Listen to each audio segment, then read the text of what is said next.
Welcome to this next class. What we're going to be doing today is covering how to program bound services with respect to communication, and we're going to walk through several different models. We're going to talk about ways of programming using so-called locally bound services with the binder mechanism and extending directly from a binder object. We're going to talk about using messengers as a way to be able to send messages back from the bound services. And then finally, we're going to begin what will be a longer discussion about the use of the Android interface definition language and the Binder RPC. So those will be the three different mechanisms we're going to talk about. We'll get to the first two for sure. We'll probably start the third one. The third one will go on because there's a lot of things going on there. But before we do that, let's just talk a little bit about how you program a bound service. And let's start by looking at some of the things you have to do. In many ways, programming a bound service is a lot like programming a started service in the sense that you inherit from the service-based class. And then you go ahead and start filling in a bunch of different hook methods. That's where things get different, though, because there are different set of hook methods you override for started services versus bound services. And so you have to understand the differences. And some of the differences are a little bit subtle at first, and some of them are downright confusing if you don't understand the implications of doing them. So typically, again, you'll probably override the onCreate and onDestroy methods if you have something to allocate and clean up in those methods. You may or may not need to do that, depending on what you're trying to do. And these, of course, are going to get called back at the appropriate times by Android in order to be able to initialize and terminate your service. So nothing really too deep and exciting there. Something that is more interesting is, unlike a started service where you have to override the onBind method to do nothing, to return null, for a bound service, something actually has to happen. You have to return an actual binder object from the onBind method.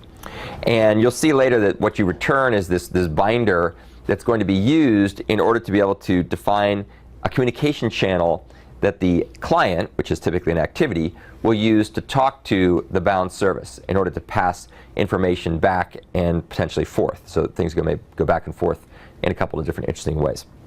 And you can take a look and see more about the onBind method. The onBind method is, in fact, past the intent that was called when you called bind, but oftentimes you don't really do much with that. The object that you return here is typically either created in onCreate or it's created at the class scope. You can do it either way. You can also implement unbind, and the unbind method is going to get called back when all the clients have disconnected from this particular instance of the bound service, and you haven't done some other things to take control over the life cycle of that particular service. And you'll see more about that as we go further. Typically, the onBind method returns false, but there are some circumstances where you might want it to return true if you're trying to kind of manage the ownership and the life cycle of the bound service. And if you return true from unbind, then the next time you bind to that service, it'll call onRebind rather than onBind. So there can be situations where you don't want to start over again. You want to be able to rebind because you're managing the life cycle. And if you take a look at the link that's at the bottom of this page, it goes into a bit more detail about why that's the case. And let's see. OK, so then, of course, you finally have to add the various elements and directives in your Android manifest file to indicate you want this to be the service to be either exported or not. And if it's exported, then it's visible to other applications. If it's not exported, it's only visible to the things that are going on in this particular one. And you also have choice, of course, as to whether to run the service in a separate process or in the single process that the other activities and other elements are running in. There's a bunch of examples of how to program bound services that appear at Lars Vogel's website. You might want to take a look. He's usually got some good stuff in there to kind of get a feeling for how the whole thing fits together. So programming two-way communication with bound services is pretty straightforward. There's a bunch of hook methods that are provided, and the bulk of these are either done for you by Android, or they're things that are done by this protocol we talked about last time that the client uses to initiate connections. And we'll look a bit more in detail at that as we go on and explore a couple of different example applications. one of the most important things when you play with bound services is figuring out what kind of interface or interaction you're going to support when you return the appropriate binder object from the onBind method. And we'll see later there's a bunch of different variants that you can do to manage this. One thing you can do is you can extend the binder class, and that's what we're going to talk about first. That's for the co-located case, where you expect the client and the bound service to be in the same address space. It only works in that context because it basically shares a pointer or a reference directly back to the binder object that you're going to call from the client side, from the activity side. And we'll look at that in a second. Then you can also, if you so choose, you can also use messengers in ways not dissimilar to what we've seen before, except there's a bit more of a stylized way that you interact with stuff when you use messengers, because you're going to get the messenger back via the onBind method, whereas before you had to use some other means to pass it back and forth. And then finally, the more interesting case is to use the Android interface definition language. By the way, when we talk about messengers, we'll discuss the differences between messengers for started services and the messengers for bound services, because it's a little bit different in the way the interactions take place. All right, so let's go ahead and start talking about how we're going to handle the properties for communication for the so-called local or locally bound services. So what we're going to do here is we're going to look through this very interesting interaction diagram and kind of walk through piece by piece who calls whom and under what circumstance, and then I'll show you some sample code that illustrates how you can use this particular mechanism to implement these co-located services. There's more discussion about this. If you take a look at the website under bound services, there's some nice discussion in there about the binder mechanism, which is what we're doing here. Okay, so it's sometimes, in fact, according to the Android documentation, it's often the case that you're going to end up having a bound service that basically is used by a local activity. It's not running in a separate process, it's just running at the behest of the activity. And in this particular case, we don't want it to work across processes, so that greatly simplifies the kinds of things you have to worry about in order to be able to get the communication to work. A common name for this is co-location. So the client and the service are co-located in the same address space. And so all you have to do in this case, it's very simple, is you simply go ahead and get an instance of a binder subclass that you write, and you pass that back to the client, and then the client can use that to directly invoke methods in order to get things done. So we're going to talk about a couple different variants of this in a second, but that's the basic idea. Any questions about that? So as you can see in this particular example, we start out by having our local service, which we'll look at later, and inside of it it's got a local binder, and that binder method is going to have a method called getService, which we'll see what that does in a second. And what it's going to do is it's going to return a reference to the service, and that'll come back over here to the binding activity through the onServiceConnectedHook method. And once we have that, then we're going to go ahead and use it to invoke method calls on the service. In this particular case, we're going to generate random numbers. Just a very simple example of a two-way call that you might invoke. That's defined on the service. Now, the onBind method has a bunch of different alternatives it can do in order to implement its behavior and return that reference back to the client. And we'll talk more about this in a second, but I'm going to step through it one at a time. So the way this starts, of course, is that the client activity calls bind service. And if you recall bind service, one of the parameters you have to pass into the bind service is a reference to a service connection. And the service connection is this little factory that's used later as part of a protocol with the service and Android runtime system in order to get back the binder object that's returned from onBind to stash it away so it can be used to go ahead and pass back the binder and manage the connection status of the service and the activity or the client. So of course, if the activity, if this is the first time the service is being called, it'll go ahead and be started up. Now, the onBind method has a bunch of different options on how it can return a result. One thing it can do is it can go ahead and create a binder object that contains public methods that the client can call. So you might have a specific binder that's a subclass of binder and that's the way in which you're going to pass back the result. That's one way you can do it. And that way the client has to know about this particular binder subclass, like call it local binder, and that has to be exposed and exported back to the client. So the client has to be aware of what that signature looks like in order to call the methods on it. That's one approach. Another approach is to have the onBind method return a service instance so that it actually has public methods that the client can call. So now we're going to be calling back things directly on the service. And we're going to do some sort of variant of that in this particular assignment.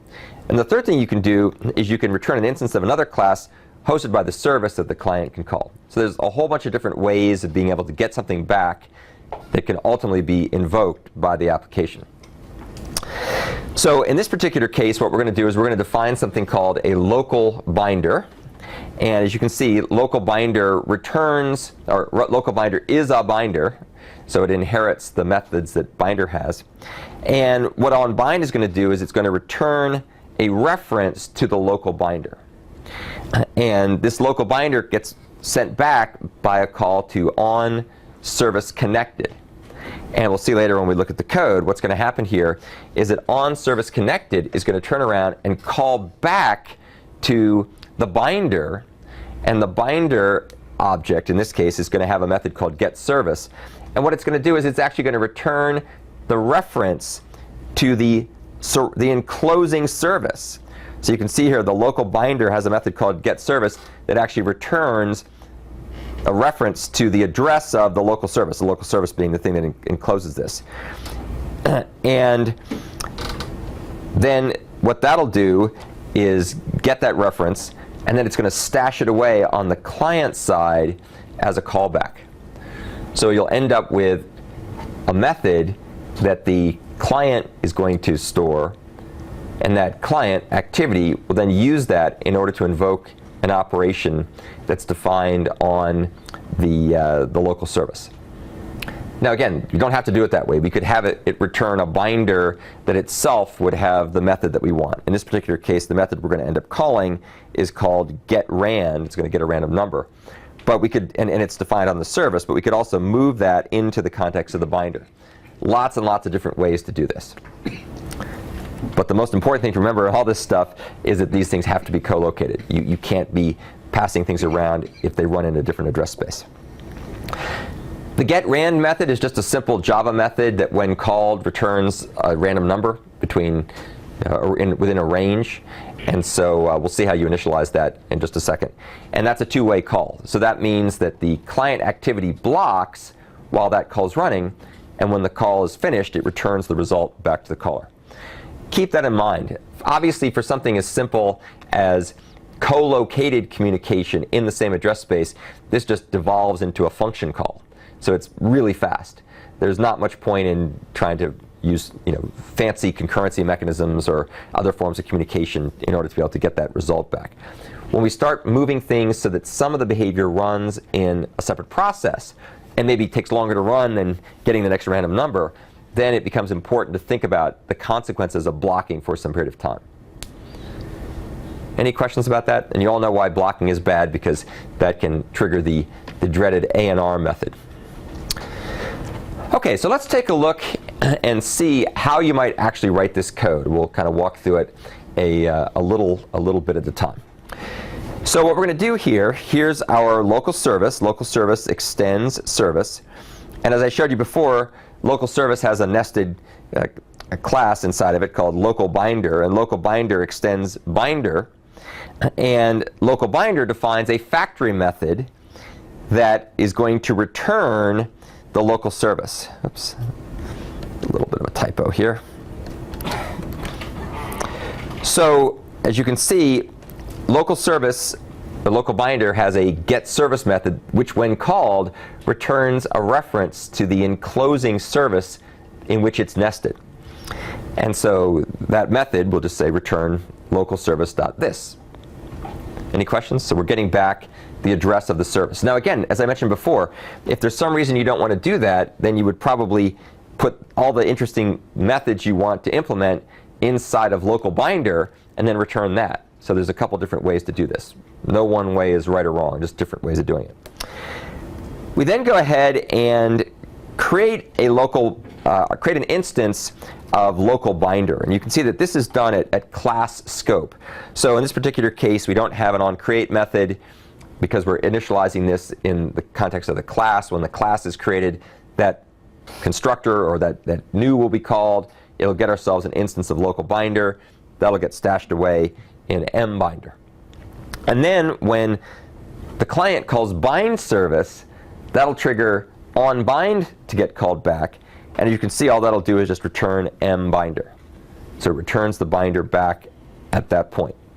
So now, if you recall, what's going to happen is the client side will have its onService connected method called, which we're going to look at in just a second. And that's going to stash away this particular binder reference, and then it'll use it henceforth to do the next step in the processing sequence. Then there's also this method called getRand. GetRand is a public method. So it can be called by anybody who has a reference to the service. How are you going to get a reference to the local service? Well, of course, the getService method, which is a factory method, is going to give it back to the client, and the client can then use that reference in order to call the getRand method. And as you can see here, the getRand method simply goes ahead and generates you the next int between 0 and 100, randomly, the next random number in that range. Any questions about that so far? Pretty straightforward. This is really simple.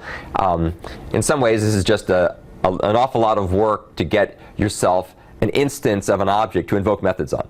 Right? It's basically a bunch of factories and a protocol that are taking place in order to set things up so you get yourself a reference you can invoke.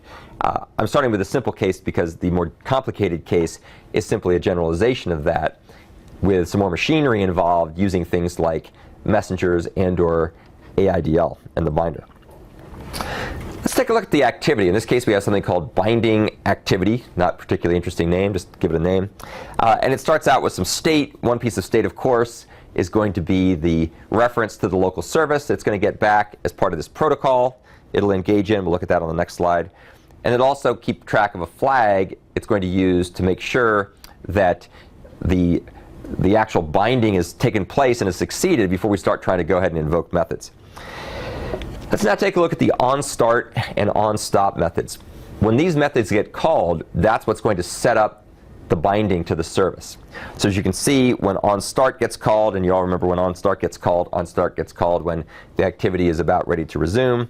And what we do in this case is we go ahead and create ourselves a new intent pointing to the local service class, which had better be in our address space.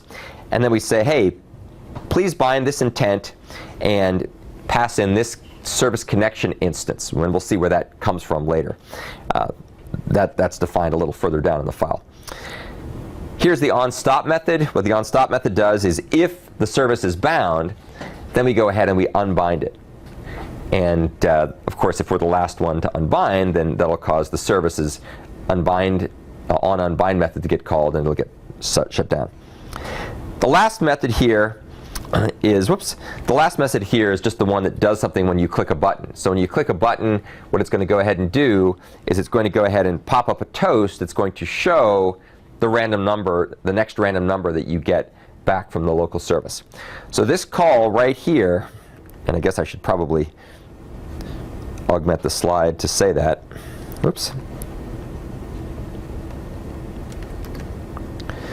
This particular thing calls the service method. So this is the guy that actually calls in there in order to be able to get the random number. And that's a call into the service. Again, it's in the same address space, but it's a call nonetheless. Okay, any questions about that? Pretty straightforward. The last piece of the puzzle is the connection. This is the service connection. This is the guy that's used to keep track of whether or not the client, in this case an activity, is connected to the bound service. And you recall you pass this M connection into the bind service call, so it knows what to use to set the connection up.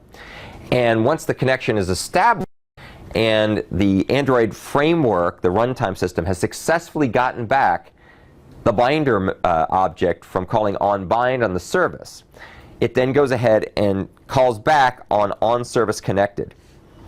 And what onServiceConnected does, as you can see, is it downcasts the service it gets to be the local binder, because that's what this type actually is. It's using downcasting here because it has to have an interface that uses the base interface, and yet we've passed back a concrete derived interface or derived class.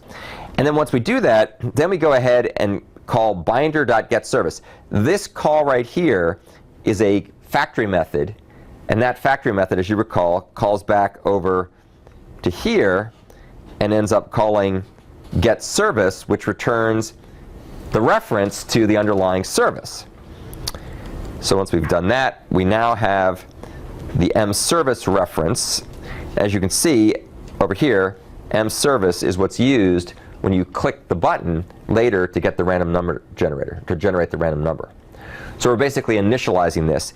And we're also noting that we are now bound. So we've now said we're bound to the client, and therefore when someone does the click, the call will actually be attempted. If you haven't finished binding and someone tries to click, then obviously you don't want that to dispatch because you're going to get a weird result because it hasn't been bound yet.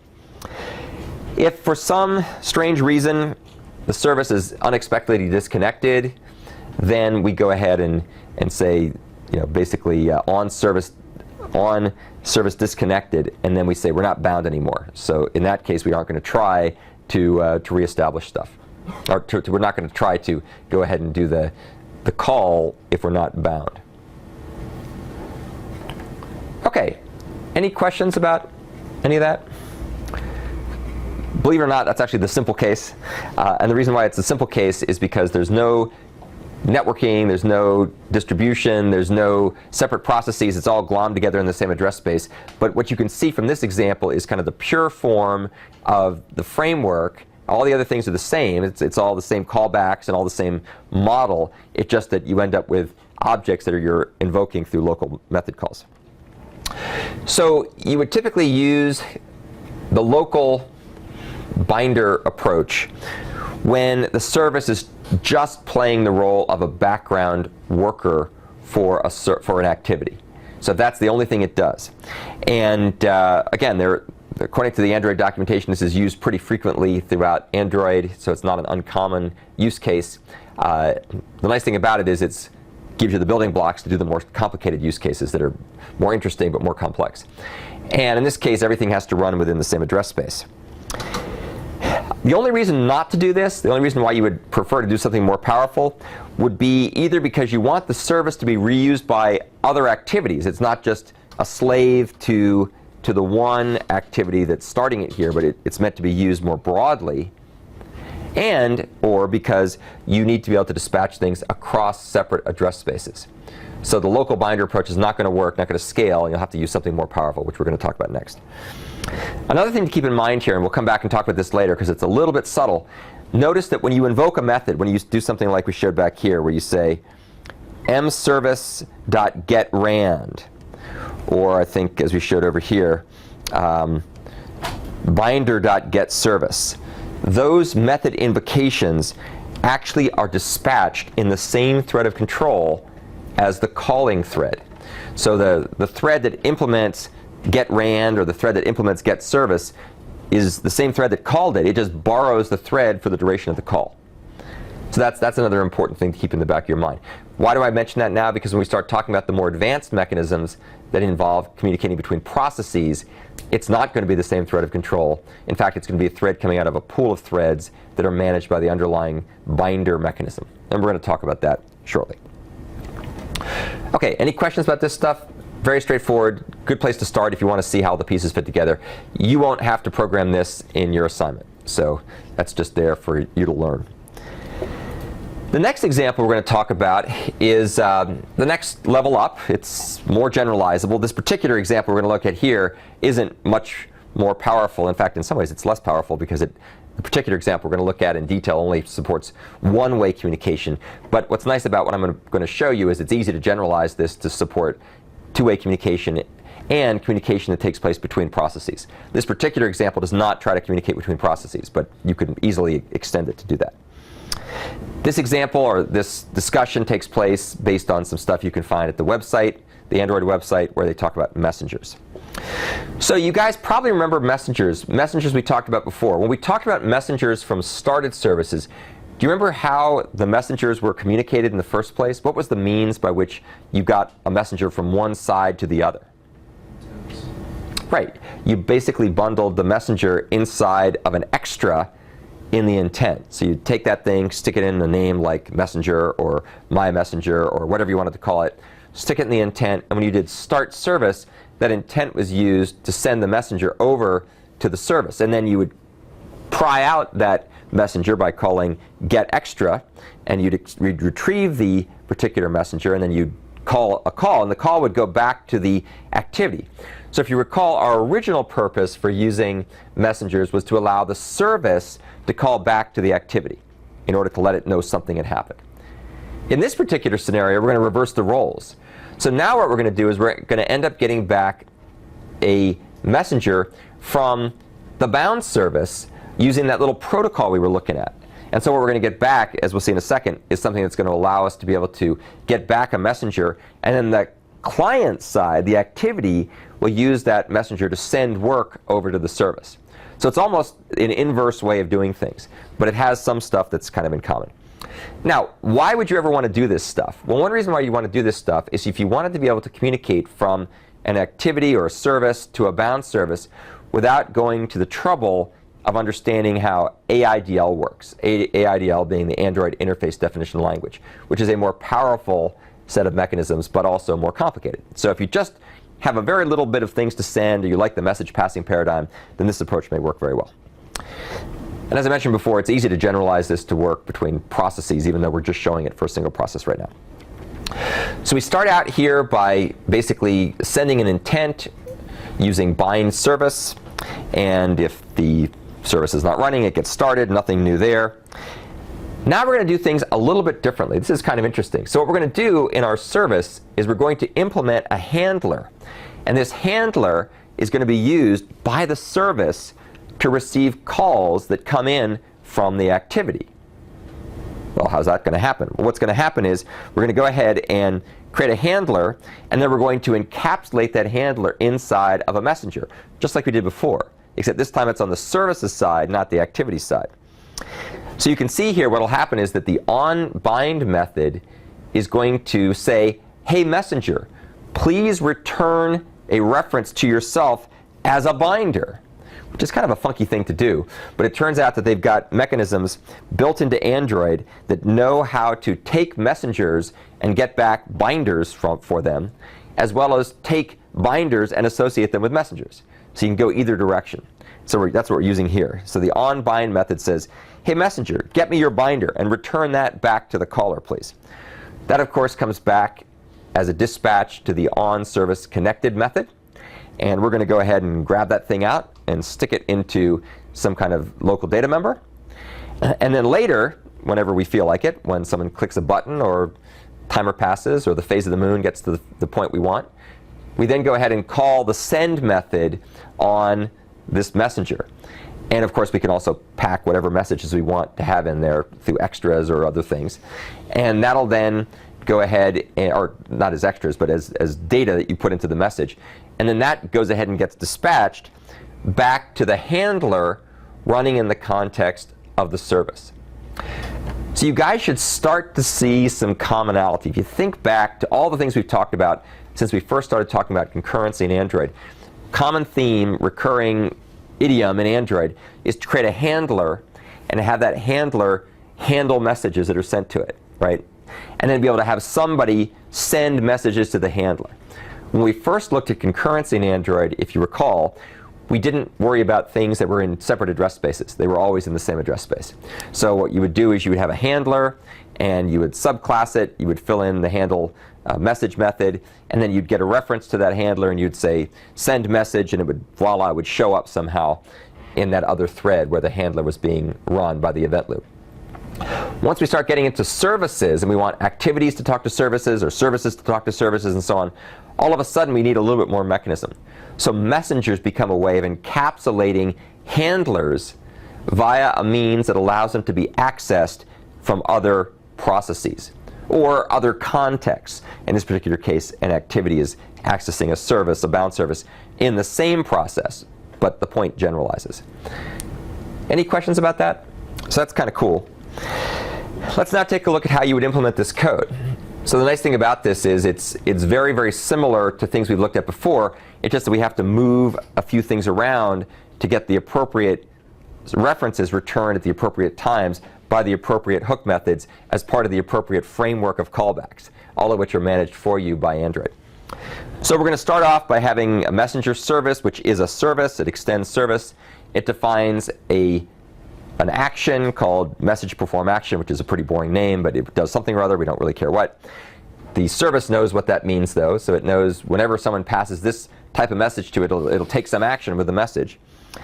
And then down here, we have an in handler for input handler, and that extends messenger. And you can see its handle message callback, when called, checks to see what we've been sent, and if we've been sent the message perform action message, we process the message somehow. So we'll leave that up to your imagination as to what we might do, but that's basically how it works. So that's the handler for the incoming messages. Then keep in mind we're still inside the service side, the bound service side. We then go ahead and create a local data member that we initialize called end messenger of type messenger. And we make this guy to be a new messenger, and he encapsulates the handler. He encapsulates a new instance of this particular handler. And as you can see here, in this particular case, there's actually a reference, there's actually a constructor that takes a handler and goes ahead and makes a messenger out of that. And I just realized I got to fix my animation here. It should come up one, I think. There we go. So what will happen in this particular case is that the messenger we create will encapsulate the handler, and the handler is the guy that actually does the work. And then the final thing that happens, as we saw before, is the onBind hook method, which gets called back by the Android framework, will say, hey messenger, give me back your binder, and I will pass that back to the client. We'll look at see what the client does in just a second. Any questions about this? A couple of things to note. One thing to note is it's always pretty much done exactly the same way, right? So there's a set of idioms that you always see Android do. The second thing to note, though, is there's a lot of busy work going on here. There's a lot of things you got to remember to do. You got to remember to make a handler. You got to remember to subclass from the handler. You got to remember to fill in the handle message method. You got to make sure that you create a messenger and you encapsulate the handler in there. There's an awful lot of this kind of grubby work. And then you also have to basically deal with all the different types of messages that can get sent back and forth. For something as simple as this, it's pretty easy to keep track of the one message perform action operation that you want to have done. In real life, you might have lots more things to do. So the thing to keep in the back of your head is even though messengers are real simple in terms of each piece is easy, the composition of the pieces, especially at scale, can get unwieldy. And remember that when we motivate the next mechanism, which is the Android interface definition language, which cleans up a lot of that stuff for you. Here then is the messenger activity. This guy goes ahead and creates a reference to the messenger, which it's going to use to send stuff to the service, keeps track of whether it's bound or not. Then basically we have this, on service connected. On service connected gets called, recall, by the Android runtime when onBind returns successfully. What does onBind give you back? onBind gives you back the binder. What does on service connected do? When it gets called back, it goes ahead and it takes that binder and it wraps it back in a messenger again.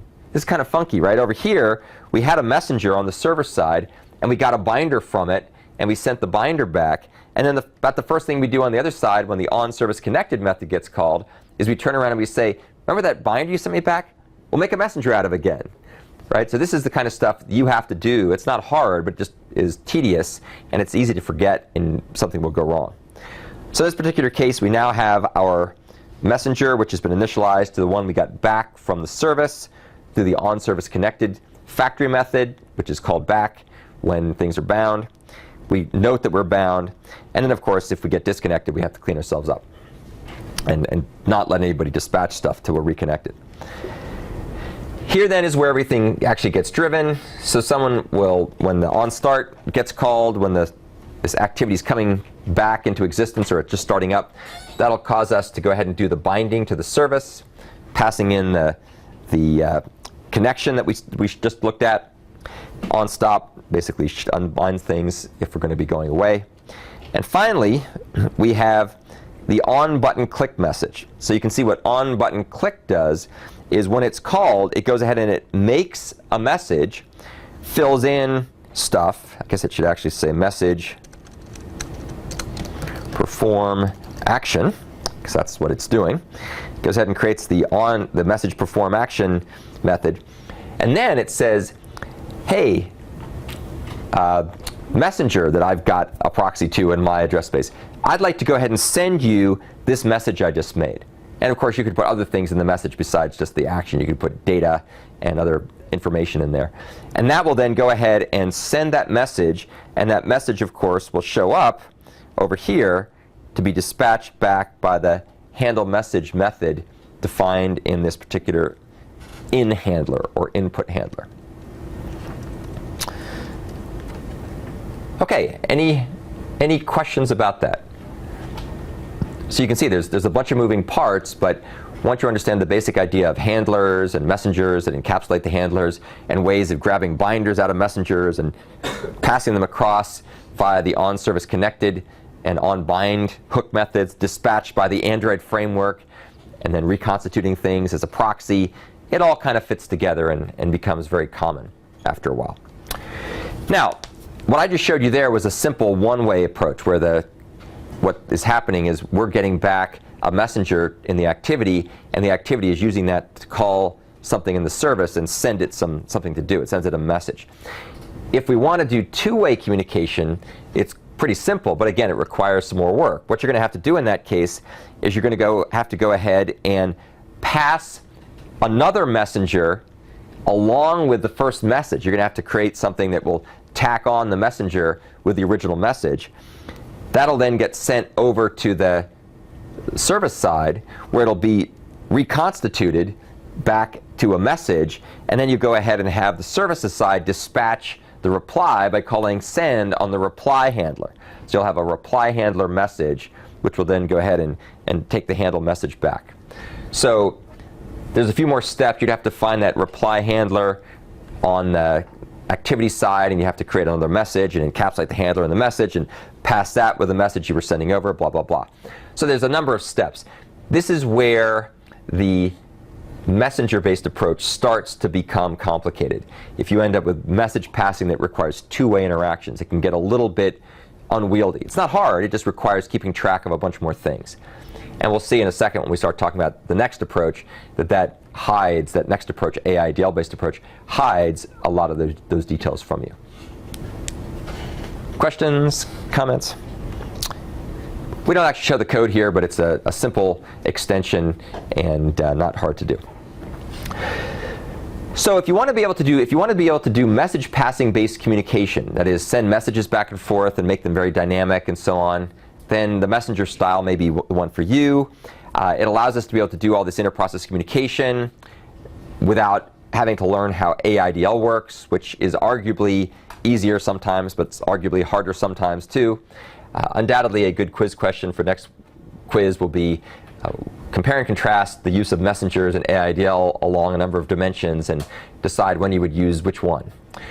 The answer to some of those questions, by the way, can be found by reading the documentation for the AIDL type or the AIDL feature in Android, because it has those kinds of discussions in there.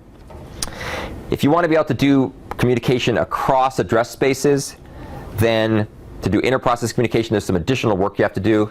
It's not that much harder. You just have to be able to put things in bundles and pass them around so they can be reconstituted correctly.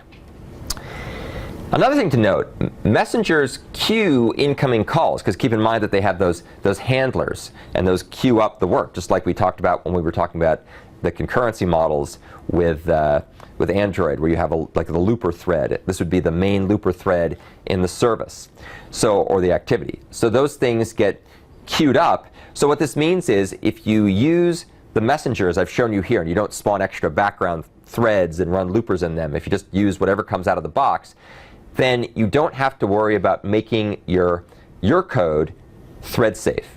You don't have to put synchronization in it. You don't have to use the various monitor kinds of things we talked about before when we talked about Java concurrency. Everything will be dispatched one message call at a time by the normal looper. Any questions about that? Now that's very important to remember because the next thing we're about to talk about doesn't have that property. So the nice thing here is you can keep it fairly simple. If you need to have a multi-threaded service, if you want your service to be able to run things in multiple threads, then you're going to have to go to the next step, either by using an intent service that we talked about before, or by going to the full-blown AIDL mechanism that we're about to talk about. Okay, so in the time remaining, what I'm going to do is I'm going to start giving you an overview of AIDL and its supporting infrastructure called the Binder remote procedure call mechanism. And we'll talk a bit about how it all works, why you need it in the first place, and then we'll probably get to the discussion about the supported types, and that'll be the end for today. Then we'll cover more of that stuff on Wednesday. And this will give you, by the time we're done on Wednesday, you should have enough information in order to be able to do your programming assignment. So I strongly recommend you start as soon as you can. So what we're going to cover here is we're going to talk about all the things that go on in this wonderfully colorful and detailed diagram, and I'll break them down one step at a time and explain how it all works. AIDL and Binder RPC are the most powerful local inter-process communication mechanisms in Android. They let you do a lot of interesting things. Once you master what is actually not that much complexity, you'll find it's probably the right way to go for a lot of things. There are certain cases where it's overkill, but it's often the right thing to do. And once you learn it, you'll find it's not that much different from programming normal interactions by invoking methods on objects. In fact, that's kind of the whole point, is to make it look very object-oriented in its semantics and its performance. So let's first talk, why do we need this stuff in the first place? Why do we need an Android interface definition language? Why do we need this thing called the Binder RPC? Well, one of the reasons is that unless you use something really fancy like what Zach showed us a couple of weeks ago, you don't have an easy way to be able to have one process in Android access something in another process. If you use shared memory, then yes, but that's a very, very specialized case. In our previous two examples, where we were talking about the local binding and the messengers, we kind of sidestepped this issue a little bit by keeping everything in the same address space. So you could actually just pass regular references to regular objects, and they just work magically because of the way in which that works in the same address space all the time. That's just object-oriented programming. So when you want to communicate between processes, you have to go a little further. You have to figure out a way to be able to decompose the contents of your objects, which themselves might be references to other objects, by the way. Compose these things into primitives that the operating system can understand, because it's Linux under the hood after all. And then you want to be able to marshal and demarshal these objects across the process boundary.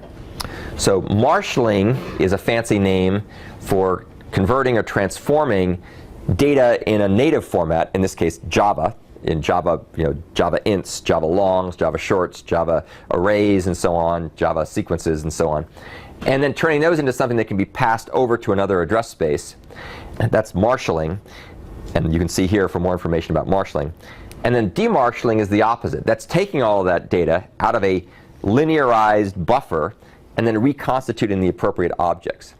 Now, usually in computing, we use marshaling and demarshaling when there's a potential of talking between a client and a server that are running on different machines, and the machines may have different compilers, different alignment rules, different byte orders in the hardware level or the compiler level, and so on. That's obviously not going on in Android per se. We're always running in the same address, in the same machine, in the same computer. Which reminds me, Scott, don't leave without taking the thing I have for you. So at first glance you might think, well, they're always going to be the same processor. Why do we need to do this? The reason is various. One thing you can do in Android, as we'll see here in a second, you can actually talk between a Java activity and a C++ or C service. So there's maybe a need to cross language boundaries. Moreover, some of the things you want to send around, things like object references, are not easily transformed just into a simple pointer. You actually have to do some machinery in order to be able to make sure you do the appropriate checking on the receiver side to do the Java security model and so on. So marshaling and demarshaling are these processes of linearizing data from native form into some linearized form, sending that around, and then reconstituting it. So marshaling is from native form to linearized form, Demarshalling is from linearized form into native form. And those are the interactions that take place. You definitely run into this when you start programming distributed systems, but even in Android, for a variety of reasons that we just talked about, like different languages interoperating with each other, the semantics of Java and so on, we have to do something more than just pass raw pointers around. Now, the code to do this is usually not very complicated, but it's very tedious, because what you have to do is you have to take every field that exists in the object and convert it from its native form into this linearized form. And that just takes patience, and it's easy to get things wrong. So to make life easier, Android defines a language to help you do that. And the language is called the Android Interface Definition Language.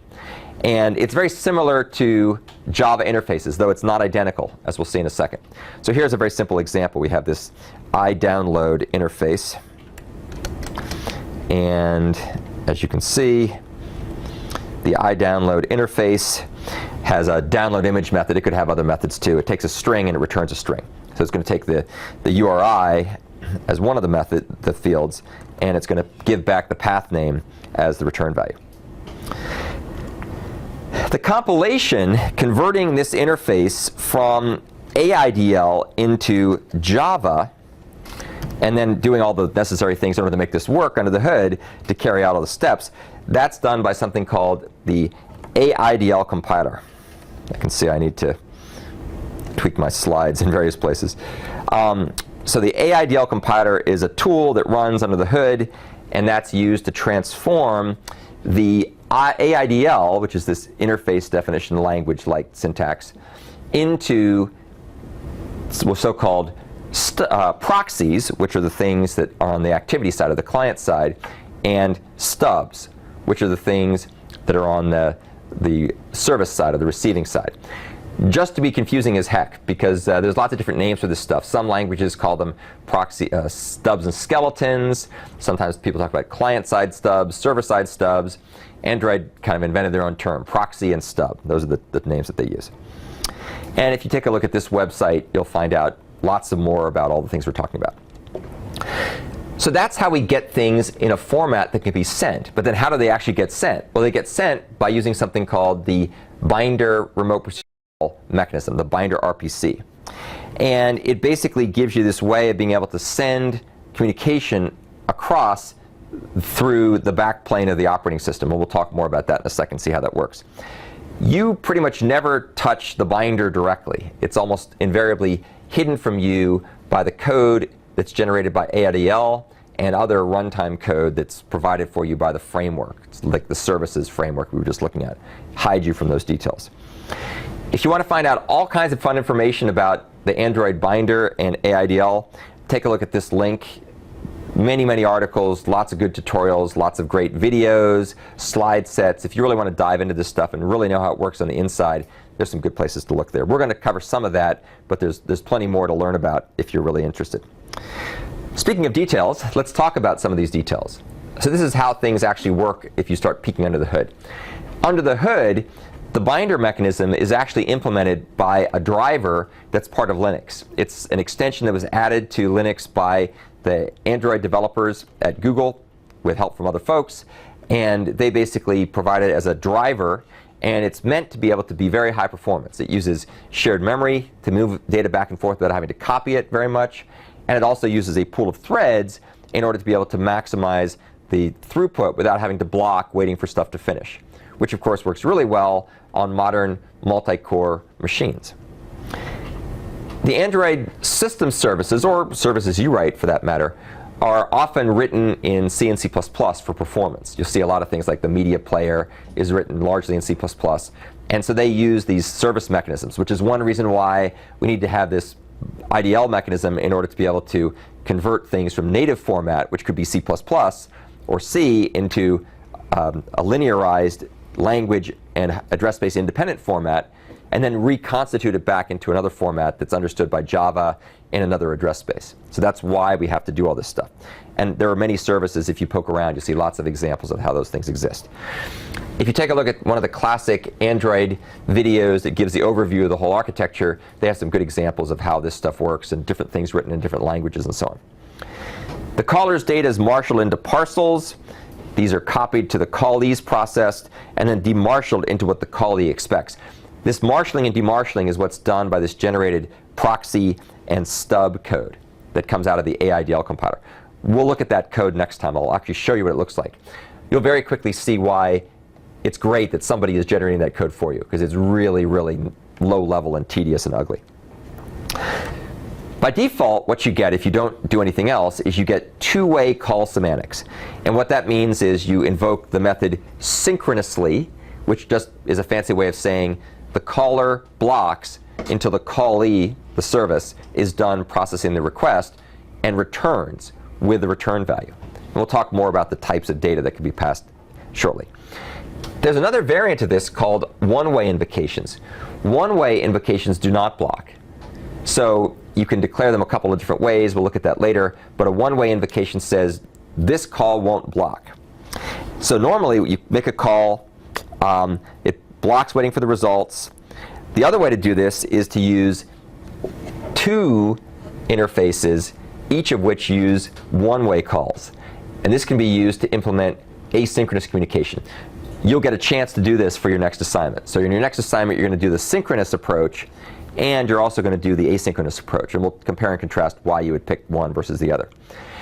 In the asynchronous approach, what you do is you create some kind of reply handler object, and you have an IDL interface that you can use to set the callback. So what you do is you pass a callback to an object that lives in your client activity, and you pass it to the service. The client doesn't have to wait in that case. It just goes on and does whatever it's going to do. The service processes the request, and when it's done, it takes the callback object that it got from the client, and it invokes a one-way operation on that in order to send the reply. In this case, it's going to send back the path. If we're downloading files, it'll send back the path name after it downloaded the file. So that's an interesting approach that doesn't require blocking. Servers typically handle both one-way and two-way requests out of a thread pool. I say typically because if you co-locate these things, like we talked about before, then there is no thread pool. But in the normal case where they're distributed, or not distributed, they're in different processes on the same device, in that case there's a pool of threads. And that means that you have to be very careful that you have thread-safe code, because these callbacks will be taking place in a manner that will be in different threads. And if they access shared state, that state can easily get corrupted.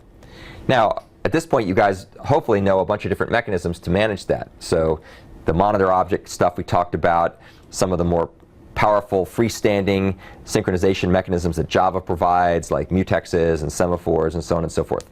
But you have to make sure that you are responsible for keeping track of that state and protecting it. So to wrap this discussion up, Android provides a whole range of inter-process communication mechanisms to communicate with bound services. You can learn about all this stuff either online or by various books. I usually do a combination of things. AIDL is a language that allows you to be able to define binder-based services that are going to be bound. So you typically or invariably you use AIDL with bound services. It works really well for that. And by combining it with the Binder RPC mechanisms that are available in Android, we can use this in order to implement the broker pattern. So the broker pattern is a very important pattern. We're going to talk a lot more about it later. I'll go to it in detail. But for right now, the broker pattern is basically a pattern that allows clients and services, or clients and objects, to communicate across address spaces, maybe on the same machine, maybe across a network. In Android's case, it's across the same machine, or in the same machine, in order to be able to allow communication to take place that looks like method calls on normal objects, but in fact shields the application code from all the low-level details of connection management, data transfer, memory management, synchronization, concurrency, fault tolerance, et cetera, et cetera. All those things are handled by the broker. And so the underlying Binder RPC mechanism, coupled with AIDL and the stubs and proxies that are generated by the AIDL compiler, it allows us to implement the broker pattern. There's a whole pile of other patterns involved here as well. Proxy, adapter, activator, etc. And we're going to talk about all those patterns. Probably once we get through this Wednesday's class, where I will have covered the remaining parts that you need for your programming assignment, then we're going to take a week or so and just cover all the patterns. We have a whole pile of patterns that have kind of queued up here I want to go through to make sure you understand the pattern-oriented dimensions of what we're doing. Okay, any questions about any of that stuff? So I think I'm going to stop here, but let me just cover a few things before we wrap up. So what we're going to talk about next is we're going to talk about the various mechanisms that Android provides, AIDL provides, in terms of what interface features it supports. You'll see that AIDL interfaces look suspiciously like Java interfaces with a whole bunch of restrictions. So they have some things in common with Java interfaces. There are ways of defining methods, but they have a lot of other things that are missing. So they're not, one-to-one replaceable, but they get you in the basic vicinity of a Java interface in large measure. And we're going to talk about the various data types they support. They support all the basic data types. They also support some other things like arrays and lists and maps and something called parsables, which can be used to take any arbitrary class and make it something you can use with AIDL if you so are inclined to fill in the right methods. So then first we're going to cover what AIDL does, and then I'm going to look at a couple of different examples related to the kind of thing that you'll be doing for your programming assignment, looking at synchronous and asynchronous communication using AIDL and the binder mechanism. And that'll give us a chance to kind of see how you really program this stuff. We're going to take a look and see what kind of code is actually generated by the AIDL compiler. Not because you necessarily have to know what it does, but it's just interesting to see how it works. And it gives you this great feeling that you don't have to write that code anymore, which is nice. And I think after that, then all we have left in this whole discussion will be the patterns. So I think by the end of next week, we will probably have covered all the binder mechanisms. We will have talked about services. We will have talked about communication between activities and services and so on. And then we'll be in a position to start talking about the next big chunk of the course, which is the part that relates to content providers and data management. And you see that those are really the main things that are left. So that'll get us basically into probably mid-November-ish or so, and we'll have a couple more programming assignments between now and then. Questions?